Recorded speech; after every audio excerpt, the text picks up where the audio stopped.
Good morning, welcome to my new blog. आज हम discuss करेंगे जो इंडिया में नई वैक्सीन आई है उसके बारे में। इंडिया में जाइडस कैडिला करके कंपनी है अहमदाबाद बेस, उसने एक वैक्सीन निकाली है निडल लेस वैक्सीन। उसका नाम है जायकोव डी। तो ये वैक्सीन क्या है? ये वैक्सीन निडल लेस है और उसके 3 डोजेस का वो लोग रिकमेंडेशन किया है। और दूसरी एक खास बात है इसमें कि 12 साल के ऊपर के बच्चे लोग लगा सकते हैं। तो ये बहुत बड़ी बात, उसको इमरजेंसी परमिशन भी दे दी है। Drug controller of general of India DCGI वाले ने उसको इमरजेंसी में परमिशन दे दी है। ये जो वैक्सीन है वो सेंट्रल गवर्नमेंट के जो बायोटेक्नोलॉजी जो डिपार्टमेंट है उसके साथ में मिलकर बनाई गई है। और ये इसका जो शॉट है कैसा लगाते हैं, spring power device shot delivery करते हैं वो लोग। स्प्रिंग पावर जो डिवाइस रहता है उससे उसको शॉट डिलीवरी करते हैं स्किन के ऊपर, तो पता भी नहीं चलता है और वो धीरे धीरे दवाई अंदर चली जाती है और उसका पेन भी नहीं होता है। ये इमरजेंसी क्यों दी है परमिशन? उसका कारण यह है कि इंडिया का पॉपुलेशन है टोटल 130 करोड़। अभी 130 करोड़ है पॉपुलेशन है, तो उसके डबल डोज तो मांगते हैं, जो समझो 2 डोजेस लगे तो अभी इंडिया का पोजीशन क्या है? करंट पोजीशन टोटल जो वैक्सीनेशन हो गया है वो 110 करोड़ वैक्सीनेशन दिया है टोटल शॉट। उसमें से फर्स्ट डोज कितने आदमी ने लिए हैं?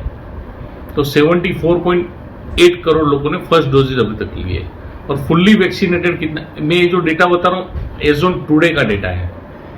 और जो फुल्ली वैक्सीनेटेड है वो 36 करोड़ लोग हैं। तो अभी अपने को बहुत वैक्सीनेशन की जरूरत पड़ेगी। तो ये जो वैक्सीन आई है उसका बहुत फायदा होएगा अपने को। और इनका प्रोडक्शन कैपेसिटी है 120 मिलियन पर ईयर डोसेस का, और वो दिसंबर तक 50 मिलियन डोसेस बना देंगे, ऐसा वो कंपनी बता रही है। तो अभी इतने सारे डोजेस अपने को चाहिए। और इसमें ऐसा भी हो सकता है कि समझो अभी तो गवर्नमेंट फ्री डोजेस दे रही है, लेकिन फ्री डोजेस देने के बाद भी समझो कोरोना रहता है तो बूस्टर डोज भी लेना पड़ेगा। उसके लिए प्रोडक्शन भी ज़्यादा चाहिए। बूस्टर डोज 99% गवर्नमेंट फ्री में नहीं देगी, वो तो आपको पेड करके ही लेना होगा। तो ये जो वैक्सीनेशन है वो बहुत ज़रूरी है। अभी अपन सोचेंगे कि इंडिया में जो वैक्सीनेशन है उसमें मेन तो 2 ही है। एक तो कोविशील्ड है जो सीरम इंस्टीट्यूट ने बनाती है, वो पुणे में है। और एक हैदराबाद कंपनी है भारत बायो जो है वो कोवैक्सीन बनाती है, वो इंडिजियस है। और ये जो कोविशील्ड है वो ऑक्सफोर्ड के साथ मिलके बनाई गई है। तो अभी क्या है कि दोनों का प्रोडक्शन तो अच्छा है, लेकिन जो रिक्वायरमेंट है वो बहुत बड़ी है। और इंडिया में जो वैक्सीनेशन है वो वर्ल्ड लार्जेस्ट वैक्सीनेशन अभी तक कहा जा सकता है, one of the largest vaccination कहा जा सकता है। और इंडिया वाले जो इंडियन कंपनीज है वो बाहर भी एक्सपोर्ट करेंगे। अभी जो सीरम इंस्टीट्यूट है वो 60 to 70% of the total vaccination of the world उसका प्रोडक्शन उधर ही होता है।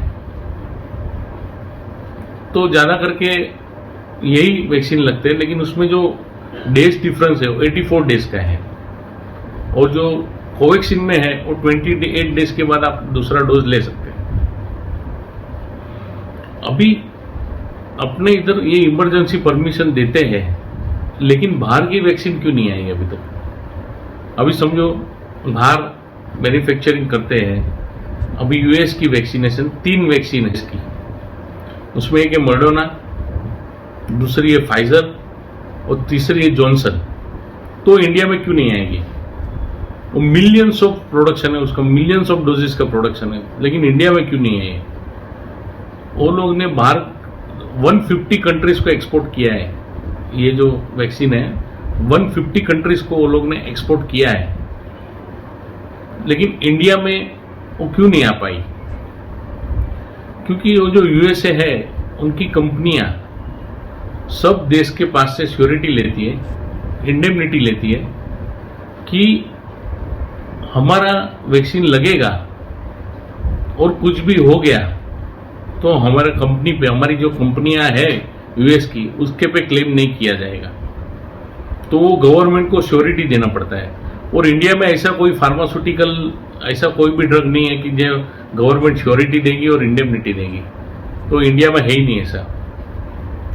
ये मेन कारण है।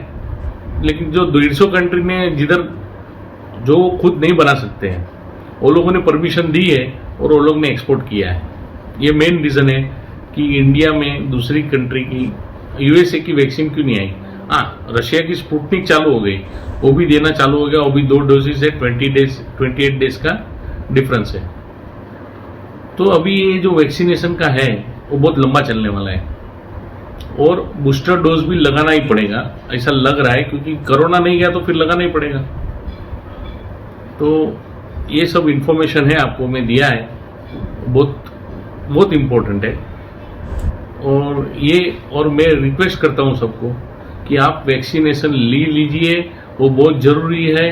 और वो लेने से जान को धोखा कम हो जाता है और इससे कोरोना भी कभी कभी आपको होए भी नहीं। तो वैक्सीनेशन बहुत इम्पोर्टेंट है। Thank you for watching my video.